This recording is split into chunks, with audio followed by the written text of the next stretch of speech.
না। তারপরে এই তো আমরা পাসপোর্ট অফিসে চলে এসেছিলাম, পাসপোর্ট হাতে পেয়েও গিয়েছি। এখন আমরা বাসায় চলে যাব।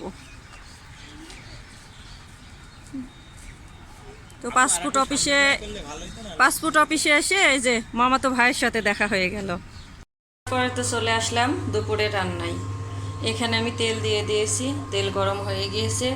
এখানে আমি শিং মাছ রান্না করব আলু দিয়ে।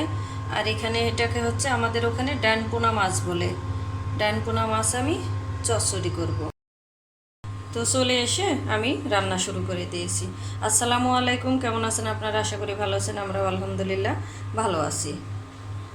তো তেলটা গরম হয়ে গেছে, আমি এখন মাছ ভেজে নেব। আমি এখানে অল্প পরিমাণ হলুদ আর লবণ দিয়ে মাছটা মেখে নিয়েছি। এখন আমি ভেজে নিব।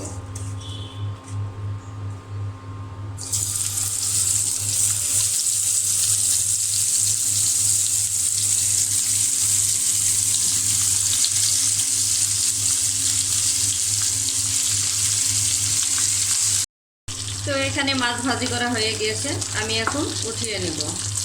খুব বেশি কড়া করে ভাজবো না, বেশি কড়া করে ভাজা যাবে না। তো আমি ওই তেলের মধ্যে পেঁয়াজ দিয়ে দিলাম, অল্প করে আরেকটু তেল আমি দিয়েছি। এখন আমি পেঁয়াজটা ভালো করে ভেজে নিয়ে বাকি মশলা দিয়ে দেব।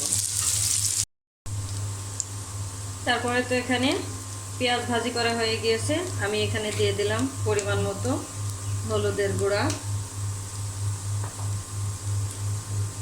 ধনিয়া গুঁড়া,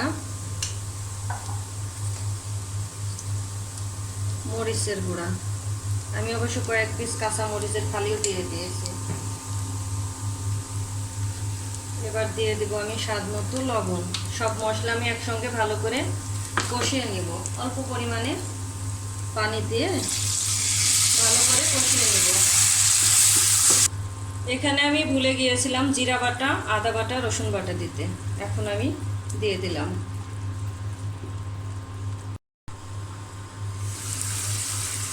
তারপরে তো এখানে যে মশলা কষানো হয়ে গিয়েছে, আমি এখন এই মশলার মধ্যে আলু দিয়ে ভালো করে কষিয়ে নেব। অল্প পরিমাণে একটু পানি দিয়ে আমি ভালো করে আলুটা কষিয়ে নেব মশলার সঙ্গে। তারপরে আমি পরিমাণ মতো ঝোলের পানি দিয়ে দেব। দেখি কি অবস্থা।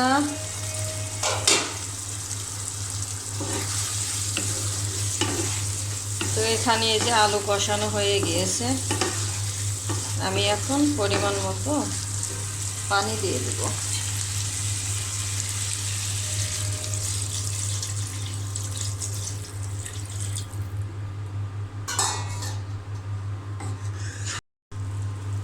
এখন আমি মাছ দিয়ে দেব। মাছটা দিয়ে দিলাম।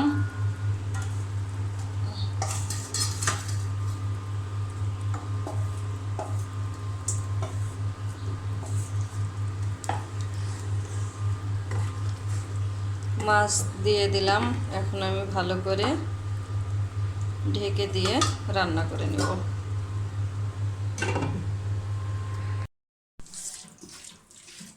এখানে এই যে শিং মাছ দিয়ে আলু রান্না হয়ে গিয়েছে, নামিয়ে নিয়েছি।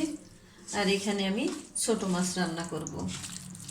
ছোট মাছ রান্না করার জন্য এখানে আমি ছোট মাছ দিয়ে দিয়েছি, তারপরে পেঁয়াজ কুচি আর কাঁচামরিচ, ধনিয়ার গুঁড়া অল্প, হলুদের গুঁড়া অল্প, আর স্বাদ মতো লবণ, আর একটু জিরা বাটা, আদা বাটা, রসুন বাটা আর সরিষার তেল দিয়ে আমি হাত দিয়ে মাখিয়ে অল্প পরিমাণ পানি দিয়ে বসিয়ে দেব।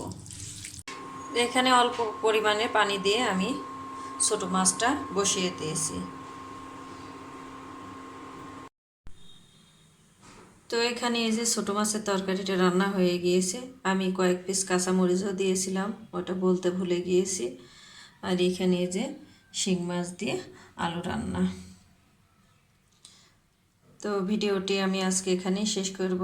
যদি ভালো লাগে চ্যানেলটি সাবস্ক্রাইব করে দিবেন, একটি লাইক দিবেন আর সুন্দর সুন্দর কমেন্টস করবেন। আসসালামু আলাইকুম।